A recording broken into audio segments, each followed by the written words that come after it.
കളിയാക്കിയവരെ കൊണ്ട് കൈയടിപ്പിച്ച ജനപ്രതിനിധിയുടെ കഥ. Casual sweeper അതേ സ്ഥാപനത്തിന്റെ ഭരണ സാരഥിയായി എത്തിയ കഥയാണ്. 2024-25 സാമ്പത്തിക വർഷം പദ്ധതി വീതത്തിൽ 100-100 ചെലവഴിച്ച് സംസ്ഥാനത്ത് ഒന്നാമതെത്തിയ പത്തനാപുരം ബ്ലോക്ക് പഞ്ചായത്തിന്റെ പ്രസിഡന്റ് ആനന്ദവല്ലിയാണ് നായിക. നാട് ഏൽപ്പിച്ച ഉത്തരവാദിത്തം എങ്ങനെ നിറവേറ്റാമെന്ന് മറ്റുള്ളവർക്ക് കാട്ടിക്കൊടുക്കുകയാണ് 52-കാരിയായ തലവൂർ ഞാറക്കൽ ശ്രീനിലയത്തിൽ ആനന്ദവല്ലി. ബ്ലോക്ക് പഞ്ചായത്ത് ഓഫീസിൽ കാഷ്വൽ സ്വീപ്പറായി ജോലി ചെയ്യുന്ന ആളെ എങ്ങനെ ആ സ്ഥാപനത്തിന്റെ പ്രസിഡന്റായി അംഗീകരിക്കും?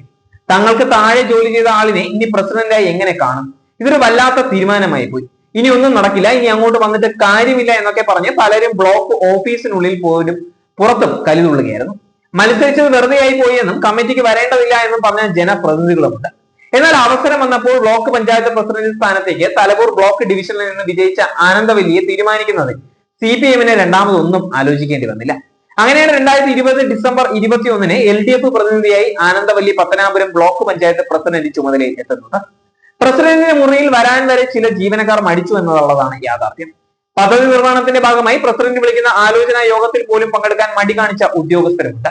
പട്ടികജാതി വിഭാഗത്തിൽപ്പെട്ട പ്രസിഡന്റിനോട് അനുഭാവം കാട്ടിയ ജീവനക്കാരെ ഓഫീസിൽ ഒറ്റപ്പെടുത്താനും ചിലർ തയ്യാറായിരുന്നു. ജാതി തിമിരം പിടിച്ചവരെയും ജനാധിപത്യത്തെ അംഗീകരിക്കാത്തവരെയും നിലയ്ക്ക് നിർത്താൻ സർക്കാർ തലത്തിലും നടപടിയുണ്ടായി. എന്നാൽ ഇതിലൊന്നും മനസ്സുലയാതെ ആനന്ദവല്ലി മുന്നോട്ട് പോവുകയായിരുന്നു. ആരോടും പരിഭവമില്ലാതെ കക്ഷി രാഷ്ട്രീയ ഭേദമന്യേ സഹപ്രവർത്തകരായ ജനപ്രതിനിധികളെയും നിർവഹണ ഉദ്യോഗസ്ഥരെയും ഒപ്പം നിർത്തി നാടിന്റെ വികസനം അടയാളപ്പെടുത്തിയാണ് 5 വർഷം ആനന്ദവല്ലി പൂർത്തിയാക്കിയിരുന്നത്. ഇവിടെ ഒന്നും നടക്കില്ല എന്ന് പറഞ്ഞവരെ കൊണ്ട് മാറ്റി പറയിപ്പിക്കാനും എല്ലാവരുടെയും പ്രസിഡന്റ് ആകാനും കശുവണ്ടി തൊഴിലാളിയായ അമ്മയുടെ മക്കൾക്കായി എന്നത് ജനാധിപത്യത്തിന്റെ ഏറ്റവും സുന്ദര മുഖമാണ്.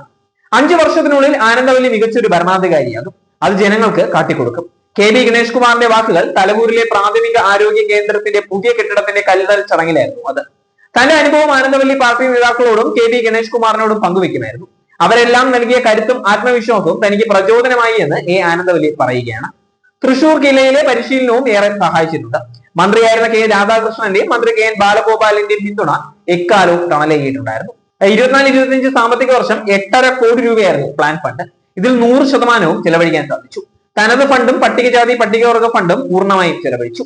ഇക്കാര്യത്തിൽ രാഷ്ട്രീയ വ്യത്യാസമില്ലാതെ എല്ലാ അംഗങ്ങളും ഫണ്ട് ചെലവഴിക്കുന്നതിലും വികസനത്തിന്റെ മേന്മ എല്ലാ മേഖലകളിലും എത്തിക്കുന്നതിനും പ്രവർത്തിച്ചു. തുടക്കത്തിൽ ഉണ്ടായിരുന്ന അപസ്വരങ്ങൾ പഴങ്കഥയായി. നാടിന്റെ മുന്നേറ്റത്തിൽ ഒന്നിക്കുമായിരുന്നു ആളുകൾ. ജില്ലാ പ്ലാനിംഗ് കമ്മിറ്റിയും പദ്ധതികൾക്ക് അംഗീകാരം നൽകുന്നതിനും മറ്റും പെട്ടെന്ന് തീരുമാനങ്ങളെടുത്തു. ട്രഷറിയിലും വലിയ പരിഗണന ലഭിച്ചു.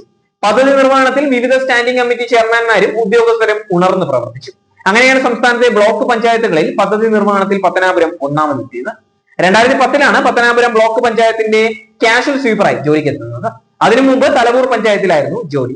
കുടുംബത്തിന്റെ വരുമാന മാർഗമായിരുന്ന ജോലി ഉപേക്ഷിച്ച് ജനപ്രതിനിധിയുടെ വേഷമണിയാൻ ആനന്ദവല്ലിക്ക് വലിയ പിന്തുണയാണ് ഉറ്റവർ നൽകിയിട്ടുണ്ടായിരുന്നത്.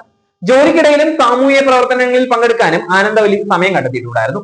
PKS പത്തനാപുരം ഏരിയ പ്രസിഡന്റും ജില്ലാ കമ്മിറ്റി അംഗവുമാണ്. മഹിളാ അസോസിയേഷൻ തലവൂർ വില്ലേജ് പ്രസിഡന്റും CPM ഞാറക്കാട് ബ്രാഞ്ച് അംഗവുമാണ്. CPM തലവൂർ ലോക്കൽ കമ്മിറ്റി അംഗം N മോഹനനാണ് ഭർത്താവ്. ബിരുദാനന്തര ബിരുദം കഴിഞ്ഞ മിഥുൻ മോഹൻ BBA കോഴ്സ് ചെയ്യുന്ന കാർത്തിക് എന്നിവരാണ് മക്കൾ. മിഥുൻ DYFI പ്രവർത്തകനും കാർത്തിക് SFI പ്രവർത്തകനുമാണ്.